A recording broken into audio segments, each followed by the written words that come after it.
Salut à tous, dans cette vidéo on va corriger l'exercice 5 du TD des fonctions affines. Donc dans cet exercice on nous demandait de tracer 4 fonctions. Donc on va commencer par la première, donc c'est la fonction f qui est définie par 4x moins 3. Donc la première chose à faire quand vous devez tracer une fonction affine, c'est regarder la valeur du petit m, le coefficient directeur, et la valeur de p, l'ordonnée à l'origine. Donc on va commencer par utiliser la valeur de l'ordonnée à l'origine, donc du petit p. Ici, il est égal à moins 3. Donc, vu que c'est l'ordonnée à l'origine, p, c'est-à-dire que ça va être la valeur de notre fonction quand x vaut 0. Donc 0, il est ici. Donc du coup, on sait que le point de coordonnées 0, moins 3, il est sur notre droite. Donc déjà, je connais ce point-là. Et vu que je veux tracer la fonction affine 4x moins 3, c'est une fonction affine, donc c'est une droite. Et donc il suffit d'avoir un autre point. Pour avoir un autre point, ce que je vais faire, je vais utiliser la valeur de m. M ici, c'est ce qui est devant le x, donc m il vaut 4. Le fait que m il vaut 4, on va l'écrire comme 4 divisé par 1. Comme ça, on va pouvoir utiliser notre propriété. Vu que c'est 4 divisé par 1, ça nous donne un déplacement. Coefficient directeur, c'est parce que ça nous donne la direction, ça nous donne le déplacement à suivre. Donc, vu que c'est 4 divisé par 1, donc on part de notre point de départ, là, qu'on a placé au début. Donc, on part de ce point-là. Donc là, c'est 4 divisé par 1, on a dit le coefficient directeur, ça veut dire qu'on doit monter de 4 carreaux. Donc 1, 2, 3, 4. Et vu que c'est divisé par 1, au dénominateur on a 1, on décale de 1 carreau vers la droite. Donc du coup, on a le point là. Donc on sait que ces deux points sont sur cette droite, donc il suffit de tracer la droite qui passe par ces deux points. Voilà pour f. Donc on va faire pareil pour g, c'est exactement la même méthode. G c'est moins 1 demi de x plus 1. Donc là, de la même manière, première chose à faire, c'est regarder la valeur de p et regarder la valeur de m. Donc ici, on va utiliser d'abord la valeur de p. P, il vaut 1. Donc vu que p vaut 1, on sait que le point de coordonnées 0, 1, quand x vaut 0, on sait que notre fonction vaut 1. Donc on sait qu'on a ce point-là. Maintenant, m il vaut moins 1 demi. Donc on va utiliser encore notre propriété. Donc au moins 1 demi, ça veut dire quoi? Ça veut dire au numérateur, on a un moins 1. Donc ça veut dire qu'on descend de 1. Donc on descend à partir de ce point-là, on descend de 1 carreau. Divisé par 2, donc dénominateur on a 2. Donc ça veut dire qu'on décale de 2 carreaux vers la droite. Et donc du coup, on a ce deuxième point-là.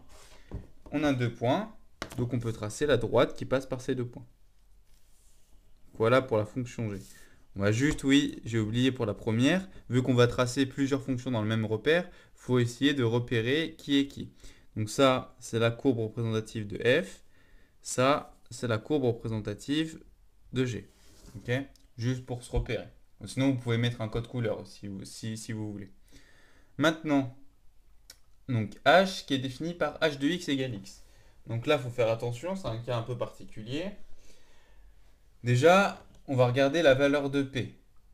P ici, il vaut 0. Et oui, parce qu'il n'y a rien en dehors du x. En dehors du x, il n'y a rien, donc on n'ajoute rien. Donc si vous voulez, c'est x plus 0. Donc P vaut 0. Donc du coup, on sait que quand x vaut 0, notre fonction vaut 0. Donc on a déjà le point. On a en fait l'origine est sur la droite qui représente notre fonction h. Ça, on l'avait vu, parce que h, en fait, c'est même une fonction linéaire. Et donc on avait vu une fonction linéaire, elle passe par l'origine. Donc on a un point, on va utiliser la même méthode. Cette fois, m, attention, il ne vaut pas x, il vaut 1. Si vous voulez voir ça, vous pouvez écrire x comme 1 fois x. Là, c'est peut-être plus clair que m vaut 1. Donc m vaut 1, c'est-à-dire que 1, on va l'écrire de la même manière sous la forme d'un quotient pour pouvoir utiliser notre propriété. Donc 1, c'est 1 divisé par 1. 1 divisé par 1, donc au numérateur j'ai 1, donc ça veut dire que je dois monter de 1 carreau.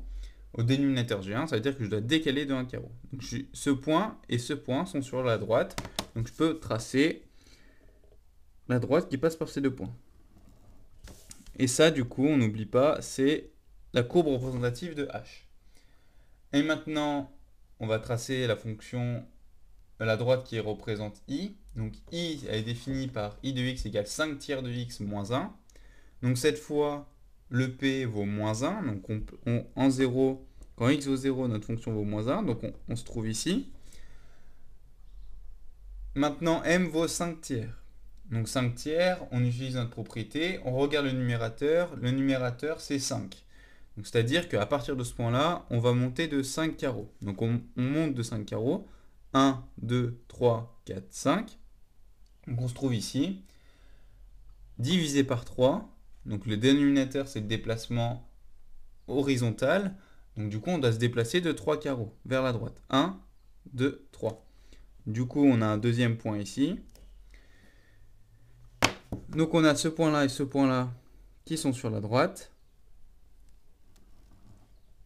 Et voilà la courbe représentative de i. Donc voilà, donc la méthode, ça sera toujours la même chose. On repère la valeur de m et la valeur de p.